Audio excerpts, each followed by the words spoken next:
Il s'appelait Amron, rappeur engagé suivi par des milliers de jeunes sur TikTok. Un soir, on l'a enlevé, rasé, interné, plus de musique, plus de liberté. Ce qu'on lui a fait subir dépasse l'entendement et personne n'en parle vraiment. Le fait de partager son histoire, c'est résister à l'oubli et briser la peur. Il s'appelle Amron, de son vrai nom Essoé Narcisse Tchala, 38 ans, père de 4 enfants, un rappeur aimé par toute une jeunesse togolaise, suivi par plus de 140 000 personnes. Une voix devenue trop forte pour un régime qui déteste le bruit. Ses textes, ils parlent de ce que tout le monde vit, la vie chère, le chômage, les passe-droits. Il ne chantait pas pour plaire, il chantait pour réveiller. Et il faisait ce que peu osent faire, il disait la vérité, même quand cette vérité pointait du doigt le président lui-même, Faure Gnassingbé, président depuis 2005. En mai 2025, il fait adopter une nouvelle constitution. Un passage en 5e République, donc fini l'élection présidentielle directe, désormais il est nommé président par le Parlement à vie. On ne le sait pas encore, mais ce qu'ils vont lui faire, on n'oubliera pas.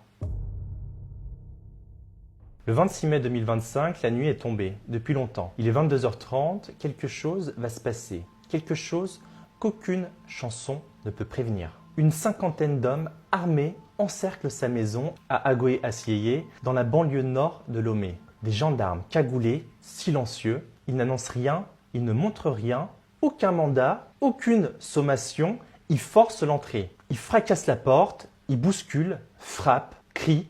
Il le plaque au sol, le menotte violemment. Il le rase sur place, il rase son crâne nu, comme pour l'humilier, comme pour l'effacer. Il lui hurle des insultes. Il le traîne dehors, torse nu, devant sa femme, ses enfants et surtout devant sa fille de 14 ans. J'imagine ce qu'il a ressenti ce soir-là, c'est terrible. Sans procès, sans accusation, en violation directe de l'article 89 du Code de procédure pénale togolais qui interdit toute arrestation nocturne sans mandat spécial. Et puis, plus rien. Silence. Amron disparaît pendant 10 jours. 10 jours sans aucune trace. Ni appel, ni photo, pas un seul mot, pas une seule preuve qu'il est encore vivant. Ses proches cherchent, sa mère alerte les médias et sa fille en larmes publie une vidéo. Sa voix tremble, ses mots frappent. Où est donc passé votre courage?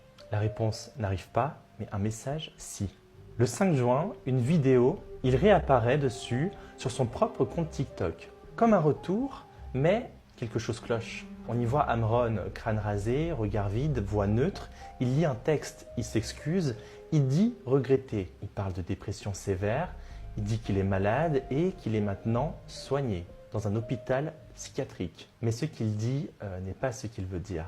Car tout le monde le voit. Ce n'est pas un homme malade, c'est un homme brisé. Un homme qui 10 jours plus tôt était en pleine forme, lucide, engagé et qui aujourd'hui lit un discours froid, calibré, filmé. Depuis son propre compte TikTok, très probablement contrôlé par les autorités. Il a été interné, pas pour une crise, pas sur avis médical, mais sur ordre politique. À Zébé, à 50 km à l'est de Lomé, dans l'hôpital psychiatrique d'État, sans aucun diagnostic, sans ordonnance et sans décision de justice. Il n'y a pas une seule ligne dans un dossier médical et pas de procédure officielle. Donc pas de juge, pas de médecin indépendant, juste parce qu'il gênait, juste parce qu'il parlait, juste parce qu'il dénonçait. Est-ce qu'on soigne vraiment quelqu'un ou est-ce qu'on soigne ce qu'il dérange? Et ce n'est pas une première, mais peut-être pas la dernière.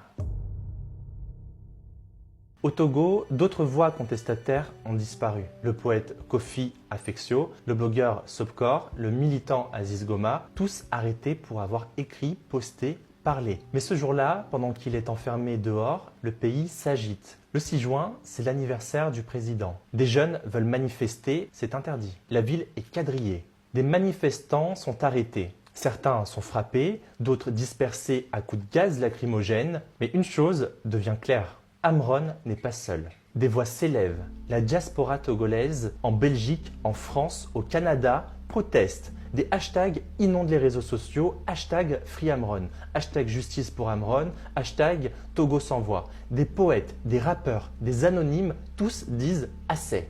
Aujourd'hui encore, Amron est enfermé. Pas jugé, pas accusé, pas défendu. Son avocat n'a pas pu le voir. Sa famille n'a pas accès à lui. Aucune évaluation psychiatrique indépendante n'a été autorisée.